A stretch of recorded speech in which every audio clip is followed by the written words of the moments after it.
The beginning of all independence feels like a dream, especially in a metropolis like Seoul having a space of one's own. It's both an achievement and a salvation. For the college student Kyung-soo, this small studio apartment was exactly that. Perfectly remodeled clean walls, a window pouring in sunlight, and a monthly rent that was far, far too good to be true. He never doubted that this luck was a divine gift, a reward for his hard work. But he didn't know. Some gifts demand a price that can never be paid. That night, Kyung-soo invited his friends to celebrate his small kingdom. Laughter and music filled the room, and hopes for the future overflowed like wine. But all festivals must end at 3 a.m. When the hands of the clock stopped at the most sinister hour, the first crack began to appear. His friend, Sang-joon, who had been sound asleep, shot up from his spot, coughing violently, as if he had inhaled poison gas. What is that smell? My head. It feels like it's splitting open. It was less a question and more a scream. Sang-joon's face was pale with a mixture of terror and disgust. Shaking off Kyung-soo's restraining hand, he stumbled towards the front door with a violent revulsion, as if escaping a poisoned air. He fled the cursed space, without a single look back. After Sang-joon left, and the door clicked shut, the noise vanished as if it had never been. And in that silence, Kyung-soo finally realized it. The air in the room had changed. The initially faint odor grew heavier with time, gaining a damp, cloying weight. It wasn't just the smell of something rotting. It was an odor that crushed the soul, a mix of old paper, wet earth, and a forgotten sorrow. The source was singular, the very wall Sang-joon had been sleeping next to. Kyung-soo decided he could no longer let this corruption fester. With a trembling hand, he gripped a box cutter. There, the wallpaper was damp and bloated, like skin swollen with unshed tears. The moment the tip of his blade touched the wet surface, he knew what he was about to cut away was not just. As the blade sliced through the damp wallpaper, the sound of tearing paper echoed with a raw, unnerving shriek. Kyung-soo grabbed the soggy paper and ripped it away in one swift motion. But what was revealed underneath was not the black stain of mold. It was old, yellowed paper, frayed at the edges, and upon it, writhing vividly as if written in blood, were crimson characters. It was a talisman, and in that instant, Kyung-soo understood. This was not meant to keep something out. It was meant to keep something. Was it out of disgust or a foolish curiosity? Kyung-soo dug his fingernails under the edge of the talisman. The paper was tougher than he expected, stuck fast to the wall. The moment he tore it away with force, crack, with a sound like a dry twig snapping, all the air in the room froze. The suffocating stench that had filled his nostrils vanished as if it had never been, replaced by the absolute scent of nothing. And then, from the deepest part of the wall, at first, it was faint. A small, nerve-shredding sound, like fingernails scraping on wood. Kyung-soo held his breath. The scratching didn't stop. No, it did more than just not stop.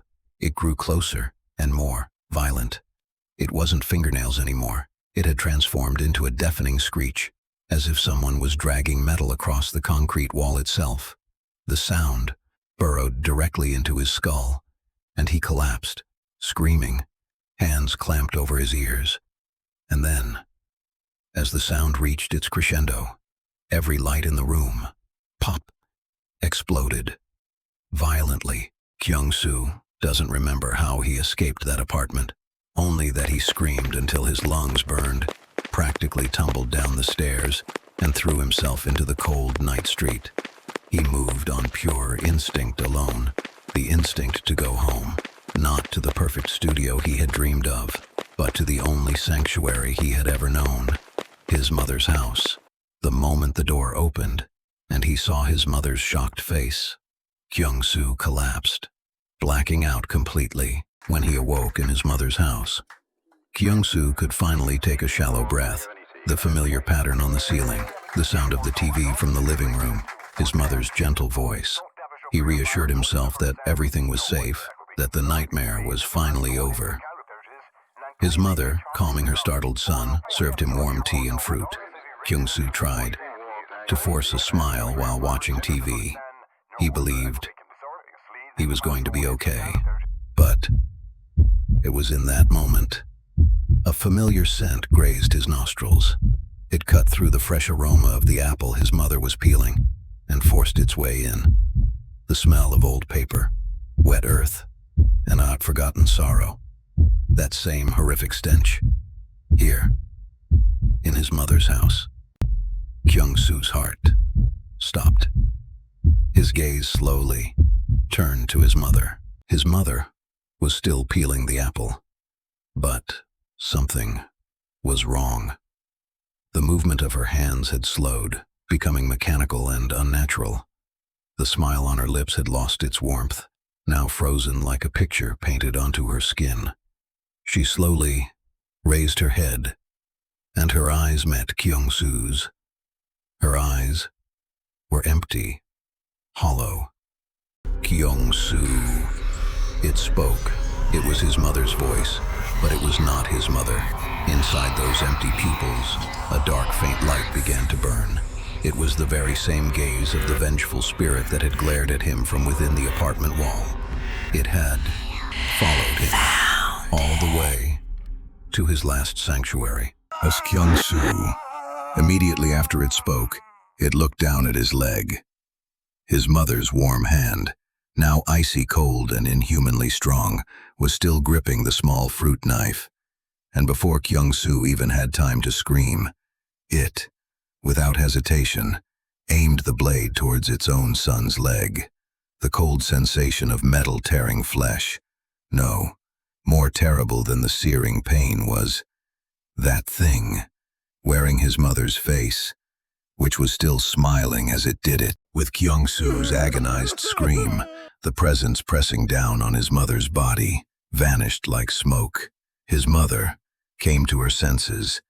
What she saw was her son, writhing, black ink pouring from his leg, and in her own hand, the fruit knife, stained with the same black substance. Her mind refused to accept this horrific reality.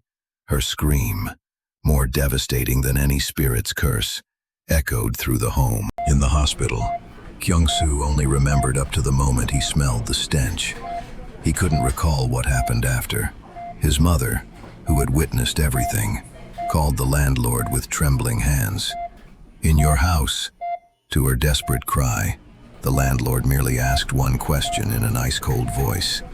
"The talisman, you tore it off, didn't you?" That house was where the vengeful spirit of a young mother, beaten to death by her husband, had been sealed. The landlord had offered the house for cheap, simply to keep that spirit imprisoned. They returned to that apartment, but it was not a return to a sanctuary. It was a desperate retreat, like retrieving a body from a battlefield. Kyung-soo couldn't bring himself to re-enter the apartment. He waited in the car. A shaman, hired by his mother, performed a ritual amidst the moving men packing up their belongings. Rice was scattered. Incense smoke filled the air. But all Kyung-soo could hear was the echo of that metallic scratching from that night. Kyung-soo returned, but he could never go back to the person he was.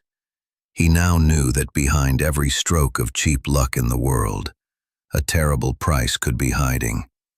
The word home was no longer a sanctuary, but a fragile space that could be breached at any moment.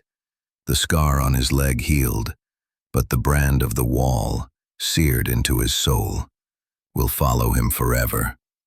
The record ends here.